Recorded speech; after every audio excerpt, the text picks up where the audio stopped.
Assalamualaikum warahmatullahi wabarakatuh. Halo teman-teman, saya Maulida Jutisya Aulia. Di sini saya akan menjelaskan apa itu sarana prasarana. Jadi, sarana dan prasarana merupakan suatu kondisi yang dipersyaratkan untuk berlangsungnya kegiatan belajar mengajar pada satuan pendidikan.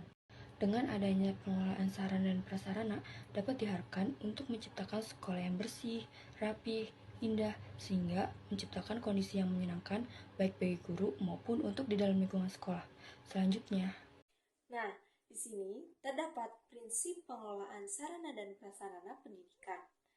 Menurut Hans Pius, prinsip dasar dalam melaksanakan pengelolaan tersebut adalah sebagai berikut. Di antaranya, 1. Lahan bangunan, yang kedua, perencanaan lahan bangunan, yang ketiga, pelengkapan perabot sekolah serta alat-alatnya, yang keempat, sebagai penanggung jawab harus dapat membantu program sekolah secara efektif. Yang kelima, seorang penanggung jawab sekolah harus mempunyai kecakapan untuk mengenal baik kualitatif maupun kuantitatif.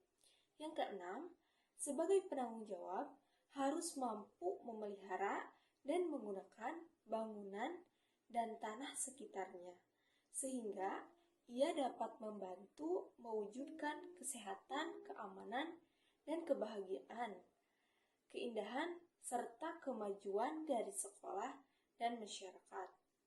Yang ketujuh, sebagai penanggung jawab sekolah, bukan hanya mengetahui kekayaan sekolah yang dipercayakan kepadanya, melainkan harus memperhatikan seluruh alat-alat pendidikan yang dibutuhkan oleh anak didiknya.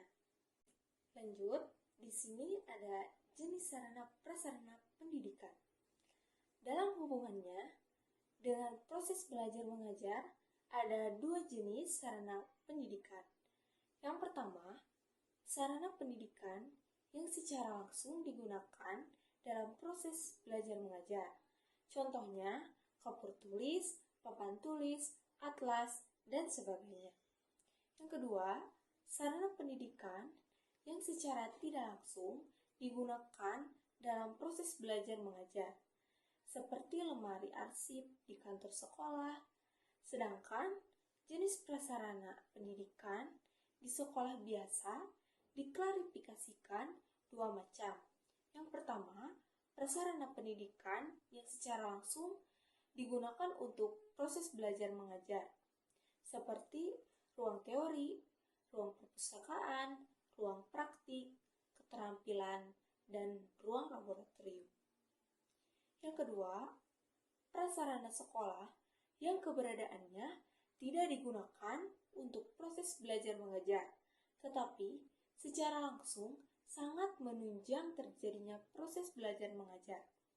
Sebagai contohnya adalah ruang kantor, kantin, tanah, jalan menuju sekolah, kamar kecil, ruang usaha kesehatan sekolah, ruang guru, ruang kepala sekolah, dan tempat parkir kendaraan. Teman-teman, di sini saya Kasdi Kusuma akan menjelaskan mengenai tujuan dan juga manfaat. Tujuan pengelolaan sarana prasarana pendidikan, tujuannya itu untuk mencapai hasil yang diharapkan sesuai dengan rencana. Pada dasarnya, manajemen sarana dan prasarana pendidikan memiliki tujuan sebagai berikut. 1. Menciptakan sekolah madrasah yang bersih, rapi, indah, sehingga menyenangkan bagi warga sekolah atau madrasah tersebut. 2. Tersedianya sarana dan prasarana yang memadai baik secara kualitas maupun kuantitas dan relevan dengan kepentingan dan kebutuhan pendidikan. Jadi, tujuan dari manajemen sarana dan prasarana pendidikan yaitu agar memberikan kontribusi yang optimal terhadap proses pendidikan mencapai tujuan pendidikan yang telah ditetapkan. Dan yang terakhir nih teman-teman, ada manfaat. Adanya sarana dan prasarana membuat proses pembelajaran di sekolah bisa berjalan dengan baik. Sebaliknya, kurangnya sarana dan juga prasarana sangat mempengaruhi kualitas pembelajaran yang didapatkan oleh siswa-siswa. Berikut ini manfaat sarana dan prasarana. 1. Membantu siswa agar lebih fokus dalam belajar. Seiring berjalannya waktu, metode pembelajaran yang digunakan terus mengalami perubahan, di mana saat ini proses pembelajaran banyak dilakukan dengan menggunakan teknologi atau alat bantu seperti LCD proyektor, papan tulis, dan alat bantu lainnya. 2. Meningkatkan efisiensi waktu dan ruang. Hal ini dikarenakan keberadaan sarana sekolah akan membantu guru, siswa, dan anggota sekolah lainnya untuk mengakses serta menyediakan informasi belajar secara bersamaan tanpa adanya hambatan ruang dan waktu. 3. Mendukung siswa untuk mengasah potensi yang dimiliki. Pihak sekolah harus mendorong siswa untuk mengasah dan mengembangkan potensi siswa dengan baik. Salah satu bentuk dorongan yang diberikan oleh para sekolah di luar sana adanya dengan menyediakan fasilitas sekolah. 4. Pengalaman belajar siswa.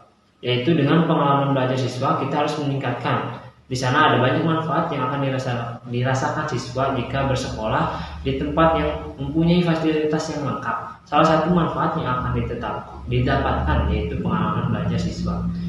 Dan 5. Membuat lingkungan belajar menjadi lebih nyaman. Siswa akan lebih semangat dalam belajar apabila belajar di ruang kelas yang nyaman dan bersih. Selain siswa, guru juga akan merasa nyaman dalam melakukan kegiatan belajar dan mengajar.